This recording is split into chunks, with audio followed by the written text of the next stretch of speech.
இன்னும் 10-15 நாள் தான் நம்முடைய பாரத பிரதமர் நம்ம நாட்டின் முதல் வந்தே பாரத் ஸ்லீப்பர் எக்ஸ்பிரஸை கொடியசைத்து துவக்கி வைக்க போறாரு. ஆரம்பித்தது முதல் இதுவரை பகல் நேரங்களில் மட்டுமே ஓடிக்கொண்டிருந்த வந்தே பாரத் இனி இரவு நேரங்களிலும் ஸ்லீப்பர் எக்ஸ்பிரஸாக ஓடப்போகுது. இன்னும் 10 நாள் தான் நம்முடைய இந்திய பிரதமர் அந்த வந்தே பாரத் ஸ்லீப்பர் எக்ஸ்பிரஸை கொடியசைச்சு ஆரம்பித்து வைக்க போறாரு. இந்த வந்தே பாரத் எக்ஸ்பிரஸ் பார்த்திங்கன்னா இன்டர்நேஷ்னல் லெவலில் எல்லா விதமான ஃபெசிலிட்டியும் கொண்டதாக இருக்கும். இதனுடைய முதல் வழித்தடம் பார்த்தோம்னா அஸ்ஸாமில் இருக்கிற கவுஹாத்திலேருந்து ஸ்டார்ட் பண்ணி மேற்கு வங்காளத்தில் இருக்கிற ஹவுரா வரைக்கும் போகும். இந்த ஒரு ரயில் கவுஹாத்தி முதல் ஹவுரா வரை இடையேயான பயண நேரத்தை சுமார் 2.5 மணி முதல் 3 மணி நேரம் வரை குறைக்கும்னு சொல்கிறாங்க. இந்த வந்தே பாரத் படுக்கை வசதி கொண்ட ஸ்லீப்பர் ரயிலில் பார்த்தீங்கன்னா மொத்தம் 16 பெட்டிகள் இருக்கும். இதில் மொத்தமாக 823 படுக்கைகள் இருக்கும். முதல்ல பார்த்தீங்கன்னா ஏசி 3 டயர் மொத்தமாக 11 பெட்டிகள் இருக்கும். அதில் 611 படுக்கைகள் இருக்கும். இரண்டாவதாக ஏசி 2 டயரில் 4 பெட்டிகள் இருக்கும். அந்த 4 பெட்டிகள் சேர்த்து 188 படுக்கைகள் இருக்கும். மூன்றாவதாக ஏசி ஃபஸ்ட் கிளாஸ், அது ஒரே ஒரு பெட்டி தான் இருக்க போது. அதில் 24 பெர்த், அதாவது 24 படுக்கைகள் இருக்கும். உலகத்தரம் வாய்ந்த இந்த வந்தே பாரத் கோச்சஸ் எல்லாமே பார்த்திங்கன்னா சென்னையின் ஐசிஎஃப் மற்றும் பெங்களூருவின் பிஇஎம்எல் ஃபேக்ட்ரியில் மிக நேர்த்தியாக உருவாக்கப்பட்டுள்ளது. வந்தே பாரத் ஸ்லீப்பர் எக்ஸ்பிரஸில் அப்படி என்னப்பா ஸ்பெஷல்?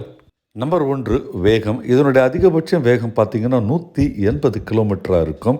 ஏற்கனவே இதை கோட்டா டு நாக்டா என்ற ஒரு பிரிவில் வெற்றிகரமாக ட்ரையல் ரன் ஓடியாச்சு.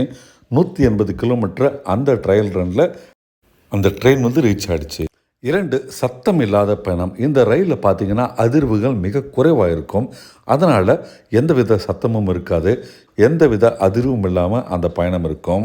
மூன்றாவது பார்த்திங்கன்னா வசதிகள். தானியங்கி கதவுகள், சென்சார் அடிப்படையிலான குடிநீர் குழாய்கள், நவீன கழிவறைகள் மற்றும் கவச் என சொல்லப்படும் பாதுகாப்பு அம்சம் என இன்டர்நேஷ்னல் குவாலிட்டியில் எல்லாமே இருக்கும்.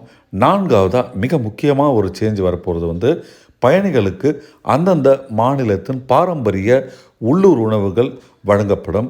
ட்ரெயின் பார்த்திங்கன்னா கவுஹாத்திலேருந்து ஹவுரா போகும்போது அஸ்ஸாம் வகை உணவுகளும், ஹவுராலேருந்து கவுஹாத்தி போகும்போது பெங்காலி உணவுகளும் வழங்கப்படும். நம்ம அடுத்து பார்க்க போகிறது இந்த வந்தே பாரத் ஸ்லீப்பர் எக்ஸ்பிரஸ் உடைய டிக்கெட் விலை. இதுதான் எல்லோருடைய எதிர்பார்ப்பாக இருக்குது. இதில் பார்த்திங்கன்னா ஏசி 3 டயருக்கு 2300 ரூபாய் வரைக்கும் இருக்குன்னு சொல்கிறாங்க.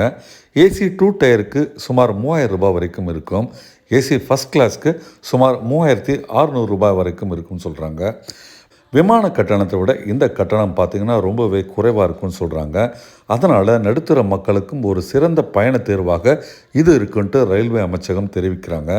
கவுஹாத்திலிருந்து ஹவுராக்கும், ஹவுராலேருந்து கவுஹாத்திக்கும் ஆரம்பிக்கப்படும் இந்த வந்தே பாரத் ஸ்லீப்பர் எக்ஸ்பிரஸ் உடைய பயணம் பார்த்திங்கன்னா படிப்படியாக நாட்டின் இதர பகுதிகளுக்கும் விரிவுபடுத்த போகிறாங்க. நம்ம தமிழ்நாட்டுக்கும் சீக்கிரம் வரும்னு எதிர்பார்க்கலாம். நண்பர்களே, இந்த வந்தே பாரத் ஸ்லீப்பர் எக்ஸ்பிரஸ் பற்றி உங்களுடைய கமெண்ட் என்ன, நீங்கள் என்ன நினைக்கிறீங்களோ அதை கமெண்ட்டில் பதிவு பண்ணுங்கள். இந்த வீடியோ பிடிச்சிருந்தால் மறக்காமல் லைக் பண்ணுங்கள், உங்கள் நண்பர்களுக்கு ஷேர் பண்ணுங்கள், மறக்காமல் நம்ம சேனலை சப்ஸ்கிரைபும் பண்ணுங்கள். உங்களை அடுத்த வீடியோவில் நான் சந்திக்கின்றேன். நன்றி.